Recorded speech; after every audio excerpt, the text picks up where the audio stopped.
మహారాష్ట్రలో 3000 గ్యాస్ సిలిండర్లు వరద నీటిలో కొట్టుకుపోయాయి. దానికి సంబంధించిన దృశ్యాలు సోషల్ మీడియాలో వైరల్ అవుతున్నాయి. కొన్ని రోజులుగా మహారాష్ట్రలో భారీ వర్షాలు కురుస్తున్నాయి. ఈ క్రమంలోనే రాయ్గఢ్ జిల్లాలోని హెచ్పీసీఎల్ పాతాళగంగా ఎల్పీజీ బాటింగ్ల ప్లాంట్ జలమయమైంది. ఆ వరద ప్రవాహం తీవ్రతకు 3000 వరకు సిలిండర్లు పాతాళగంగా నదిలోకి కొట్టుకుపోయాయి. వాటిలో కొన్ని ఖాళీ సిలిండర్లు కూడా ఉన్నాయి. ఒడ్డుకు కొట్టుకొచ్చిన సిలిండర్లను ఎవరు తీసుకెళ్లవద్దని రాయ్గఢ్ జిల్లా కలెక్టర్ ప్రజలను కోరారు. నదిలోకి కొట్టుకొచ్చిన సిలిండర్లో గ్యాస్ ఉందో లేదో, సురక్షితమైన స్థితిలో ఉన్నాయో లేదో చెప్పలేమని హెచ్చరించారు. అందుకే వాటిని తీసుకెళ్లడం ప్రమాదానికి దారితీయొచ్చని తెలిపారు. అవి కనిపించినా వెంటనే అధికారులకు సమాచారం ఇవ్వాలని కోరారు. అలాగే వాటిని గుర్తించి స్వాధీనం చేసుకునే ప్రయత్నాలు జరుగుతున్నాయని చెప్పారు. ఇదే అంశానికి సంబంధించి మరింత తాజా సమాచారం మా కరెస్పాండెంట్ గణేష్ అందిస్తారు. గణేష్, విపత్తు ఏ స్థాయిలో ఉంటుందనేది మనకి ఘటన చూస్తే అర్థమవుతుంది. మహారాష్ట్ర కురుస్తున్నటువంటి భారీ వర్షాలు అనేవి అక్కడ విలయ తాండవం చేస్తున్నాయి.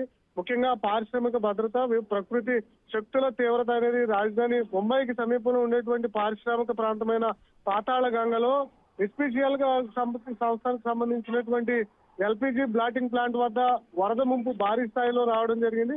ఈ మార్పుల కారణంగా ప్లాంట్ లో ఉన్నటువంటి దాదాపు 3000 గ్యాస్ సిలిండర్లు అనేవి ప్లాంట్ ఏదైతే ప్రహారీ ఉంటుందో దాన్ని దాటి నదిలోకి కొట్టుకుపోయాయంటే అక్కడ వరద పరిస్థితి ఏ విధంగా ఉందనేది మనం అర్థం చేసుకోవచ్చు. భారీ ఇనుప వస్తువులు అనేటువంటి సిలిండర్లు కూడా నీటిలో తేలుతూ కొట్టుకుపోవడం చూస్తుంటే ప్రకృతి శక్తుల ముందు మానవ మౌలిక వసతులు అనేవి ఎంత బలహీనం అవుతాయనేది మనకి ఘటన చూస్తే అర్థమవుతున్నటువంటి సందర్భం కూడా కనిపిస్తోంది. ప్రస్తుతం నదిలో కట్టుకుపోయినటువంటి 3000 సిలిండర్లను తిరిగి సేకరించేటువంటి పనిలో అక్కడ అధికారులు నిమగ్నమై ఉన్నటువంటి సందర్భం కనిపిస్తుంది. అందువల్ల రాయగఢ జిల్లా కలెక్టర్ దీని మీద ఉత్తర్వులు జారీ చేశారు.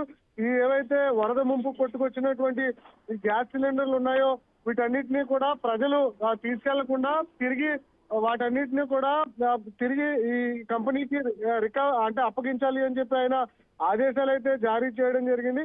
ఈ ప్రస్తుతం ఈ 3000 సిలిండర్లు అనేవి వారు సేకరించడం పెద్ద సవాల్గా మారడం జరిగింది. పాతాళగంగా నది ప్రవాహం ఎక్కడైతే నిలిచిపోతుందో ఏ గ్రామాల తీరాలకు ఈ సిలిండర్లు చేరుకుంటాయనేది పర్యవేక్షణ చేయాల్సి ఉంది. హెచ్పీసీఎల్ యాజమాన్యంతో పాటు కానీ విపత్తు నిర్వహణ బృందాలు సంయుక్తంగా రంగంలోకి దిగి నదీ తీర ప్రాంతాల్లోనూ డ్రోన్లతోనూ బోట్ల ద్వారా ప్రస్తుతం గాలింపు చర్యలు చేపట్టి తిరిగి వాటిని స్వాధీనం చేసుకుంటున్నారు. కానీ మనం విజువల్స్ లో చూస్తే భారీ వరద ఉధృతిలోనూ కూడా స్థానికంగా ఉన్నటువంటి ప్రజలు ఈ 3000 సిలిండర్లు ఏవైతే నదిలో కొట్టుకుపోతున్నాయో ఆ కొట్టుకుపోతున్నటువంటి క్రమంలో కొంతమంది స్థానికంగా ఉన్నటువంటి ప్రజలు ఈ కొట్టుకొస్తున్నటువంటి సిలిండర్లను తీసుకోవడానికి ఎగబడ్డారు.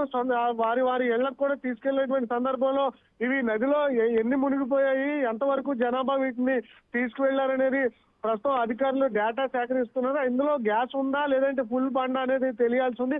ఒకవేళ ఎవరైనా గ్యాస్ ఉన్నటువంటి బండ్లు తీసుకెళ్తే అది ప్రమాదానికి గురయ్యేటువంటి అవకాశం ఉన్నట్లుగా అధికారులు హెచ్చరిస్తున్నారు. దానివల్ల ప్రాణాలు పోయేటువంటి ప్రమాదం కూడా ఉంటుంది గ్యాస్ బండ్ పేలితే.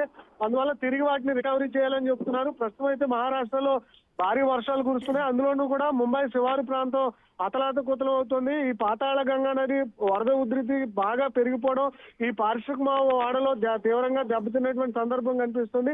ఈ ఏదైతే సోషల్ మీడియాలో నిన్నటి నుంచి కూడా హల్చల్ చేస్తున్నటువంటి వీడియోతో అధికారులు రెస్పాండ్ అయ్యి వాటిని తిరిగి సేకరించేటువంటి పనులు అయితే ప్రస్తుతం నిమగ్నమయ్యారు. చివరి thanks for the updates Ganesh.